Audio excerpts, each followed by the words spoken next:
Hallo und willkommen zu unserer Serie Mein Laptop von innen.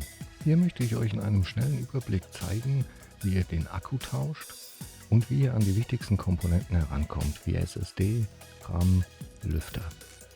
Ich zeige euch dabei das Innenleben des Laptops. Ich zeige euch auch, was es an Tipps und Tricks noch gibt, was ihr vielleicht beachten müsst. Und dass es im Grunde genommen nicht so schwer ist, einen Laptop aufzuschrauben und an die einzelnen Komponenten heranzukommen. Legen wir los.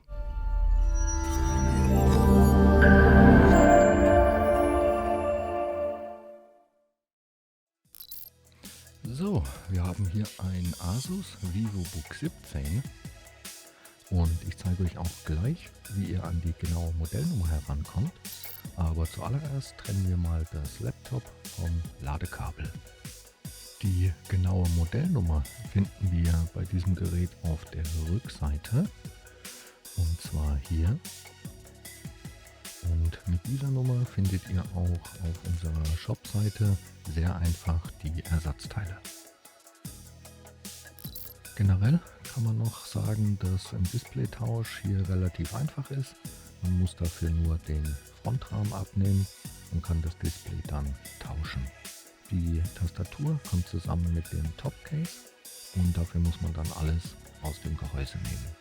So, um das Laptop jetzt zu öffnen, muss man diese Schrauben hier lösen. Ich blende euch die auch im Bild ein. Und diese Schraube hier in der Mitte, die hat noch so eine kleine Abdeckung, die man vorher rausnehmen muss. Ich nehme da jetzt hier eine Pinzette und dann kommt man an die Schraube auch ran. Die ist im Übrigen auch ein bisschen kleiner als die anderen, das heißt einfach getrennt aufbewahren. Zum Öffnen habe ich hier ein Universalwerkzeugset benutzt. Da sind alle gängigen Schrauben und auch Aufsätze mit dabei, sehr praktisch. Ich verlinke euch das auch in der Videobeschreibung, falls ihr da Interesse habt. Und als Aufsatz nehme ich hier einen Kreuzschraubendreher und zwar einen PH0. So, bei diesem Modell ist es übrigens so, dass man nicht die Unterseite abnimmt, sondern das Topcase nach oben hin rausnimmt. Und die Verbindung kann man hier zwischen den silbernen und dem schwarzen sehr gut sehen. Da muss man dann rein und eine Öffnung finden. Ganz allgemein kann man die Verbindungslinie hier sehr gut sehen. Auch hier an der Rückseite sieht man das super. Zum Aufmachen des Gerätes benutze ich hier einen dünnen, flachen Metallgegenstand. Und dann schaue ich mal, wo ich am besten reinkomme, um eine Öffnung zu kriegen.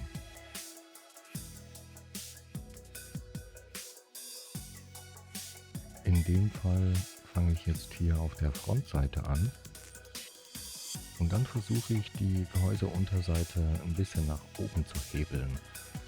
Mit ein bisschen wackeln und hin und her rutschen funktioniert das immer ganz gut.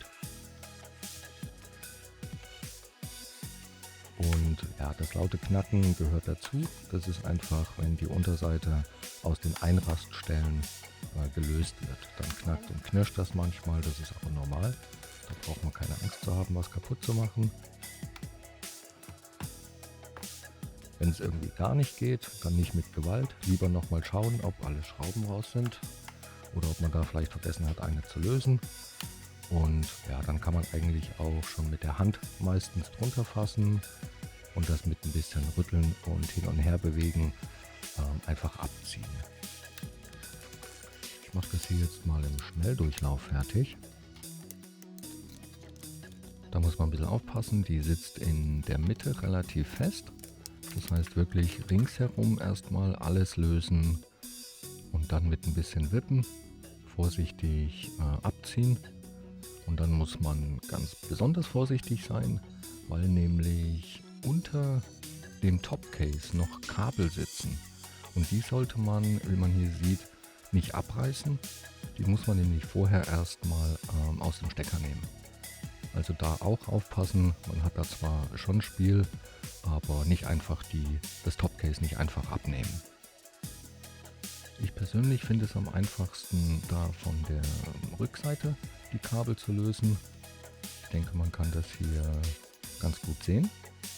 Und beide Kabel sind mit Kippsteckern verbunden, die man erst aufklappen muss, bevor man das Kabel dann ziehen kann. Und die sind auch praktischerweise in umgekehrter Richtung.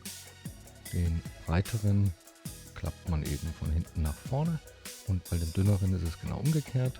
Da klappt man den von vorne nach hinten auf und dann kann man die beiden Kabel lösen.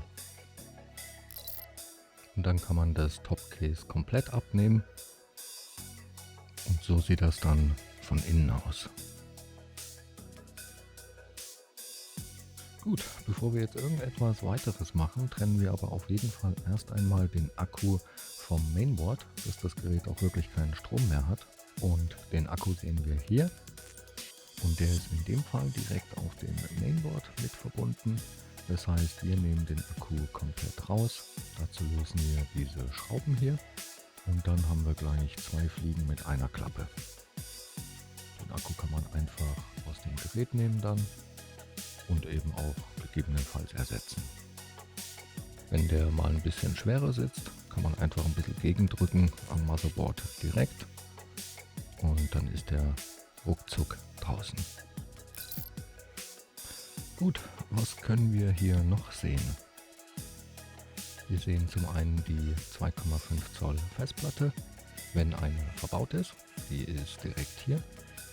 Und auch der SATA-Stecker ist direkt am Mainboard unter dem Gehäuse. Hier sieht man das ein bisschen besser. Und da kann man die 2,5 Zoll einfach einstecken. Dann sehen wir hier den Lüfter und den Heatsink, der unter dem Mainboard verläuft und auch von unten verschraubt ist. Hier sehen wir noch das WLAN-Modul. Und was man hier nicht sehen kann, ist der RAM und die SSD. Die sind beide austauschbar, befinden sich aber unterhalb von dem Mainboard. Das muss man dann dafür komplett ausbauen. Da gibt es die Schrauben, einmal hier am Mainboard selber. Das Gehäuse muss man rausnehmen, aber auch das Scharnier vom Displaydeckel muss man rausnehmen. Alle Kabel lösen.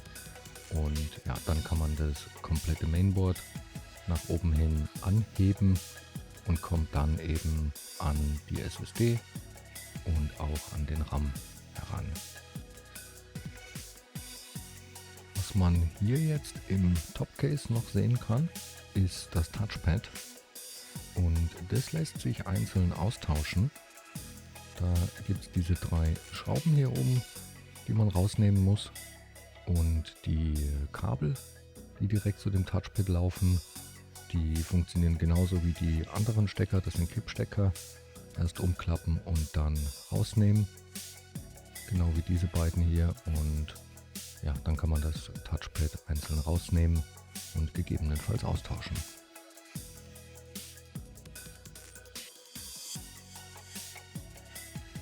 Den Lüfter kann man bei diesem Gerät auch einzeln tauschen. Dafür löst man diese Schrauben hier. Auch das Lüfterkabel selber, welches den Lüfter mit dem Mainboard verbindet, muss man trennen. Und hier ist es so, dass die Kabel sehr dünn sind. Da sollte man also nicht direkt dran ziehen. Eher versuchen, den Stecker seitlich zu fassen und dann mit ein bisschen hin und her rütteln rauszuziehen. Sind die Schrauben dann entfernt, kann man den Lüfter einfach aus dem Gehäuse nehmen und gegebenenfalls durch einen neuen ersetzen. Der Einbau funktioniert jetzt in umgekehrter Reihenfolge genauso wie der Ausbau. Wir legen den Lüfter wieder in seine Position, können ihn dann verschrauben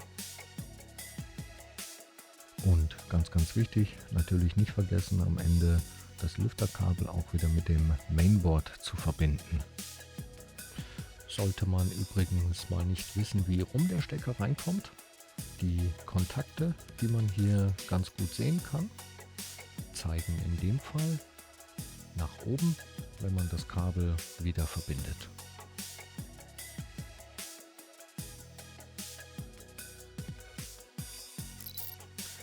So, den Akku legt man hier mit diesen Ausbuchtungen genau in diese Stellen hier. presst ihn ein bisschen rein und dann kann man den wieder auf die Verbindung, auf den Stecker drauf drücken.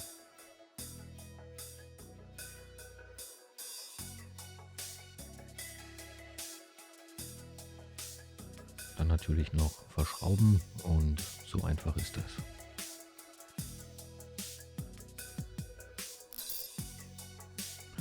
So, um das Topcase jetzt wieder mit dem Gehäuse zu verbinden, muss man das in umgekehrter Reihenfolge wie beim Ausbau machen. Diese beiden Kabel hier müssen wieder in den entsprechenden Stecker. So sieht das dann aus. Und das kann ein bisschen friemelig sein. Ich mache das hier tatsächlich in der gleichen Art und Weise. Das heißt, ich hänge das Topcase von vorne schon mal in das Gehäuse ein und versuche dann die beiden Stecker wieder zu verbinden. Und ich zeige euch das auch aus dieser Perspektive. Ich mache jetzt hier zuerst das Breitbandkabel wieder rein. Das sollte auf jeden Fall bis zu der weißen Linie, die man auf dem Kabel selber sehen kann, wieder im Stecker sitzen. Und auch dann nicht vergessen, den Stecker wieder umzuklappen. Und danach nehme ich mir eine kleine Hilfe hier, eine Pinzette. Und auch da ist eine schwarze Linie zu sehen. Bis dahin kommt das Kabel rein. Und ja, dann hat man das. Das Topcase selber kann man jetzt doch recht kräftig nach unten hin festdrücken. Das hat überall Einraststellen, auch in der Mitte. Das heißt, auch da kann man ruhig auf die Tastatur und in die Mitte hinein das Ganze nach unten drücken. Und ich gehe dann auch einmal um das komplette Gerät herum, schaue, dass nirgendwo mehr eine Öffnung zu sehen ist. Und ja, dann muss man das nur noch wieder verschrauben und hat das geschafft. So, das war es auch schon wieder für dieses Modell. Wenn ihr noch Fragen oder Anregungen habt, lasst uns gerne einen Kommentar da. Und ja, ich hoffe, das Video hat euch weitergeholfen und ich wünsche euch viel Spaß beim Schrauben. Bis zum nächsten Mal. Ciao.